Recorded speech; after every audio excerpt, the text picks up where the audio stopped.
So, have you ever considered that the tension, the discomfort that you feel in certain parts of your body, say your neck, your shoulders, your upper back, is to do with a trauma that you might have experienced at some time in your life? Well, that was the topic of the conversation I was having with my lovely friend Aki in London's West End recently. She's a somatic healer amongst many other therapies and coaching techniques. This is worth watching. Welcome aboard.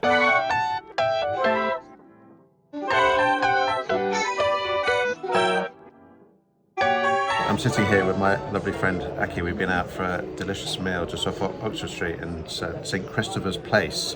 Nice Turkish meal. Aki is a life coach like me. We went through the same training program together. And what are you specialising in? I specialise in self-development and authenticity, basically. Yeah. And I'm a somatic therapist. Yeah, brilliant. Yeah. I mean, you have so many skills to you. And we've had a brilliant conversation on the mind-body kind of link and why sometimes we struggle to link those two together and how it can lead us down to some really destructive paths, can't it really? And Aki was telling me about it. So what were your thoughts on that? So when we talk about mind and body disconnection, our body perceives something, whether it's safety or threat or anything. It's called actually neuroception, and our mind tries to come up with a narrative to explain what we experience in our body. And basically what happens is that when we experience a lot of trauma, especially with people who experience a lot of trauma, that narrative is not necessarily true oftentimes.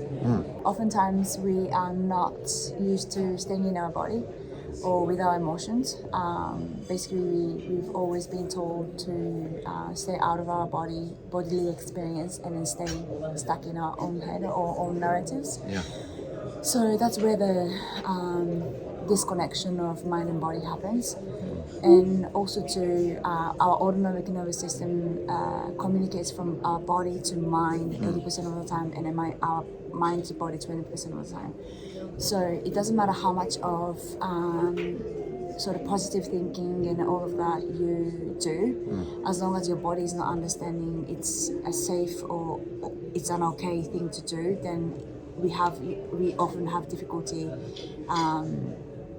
performing as well as you'd like to. Yeah, you effectively hijacked it, and that feeling has hijacked you. Yeah, exactly.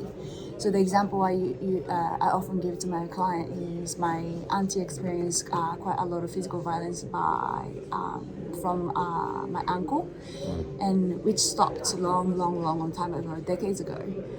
And so her mind knows that he's a safe person to be with, and she can have this close proximity of the distance. Yeah. But then her body hasn't learned that he's a safe person. So when he gets close to her, and if she doesn't have the certain distance, then her body goes like, I don't want to get close to this person.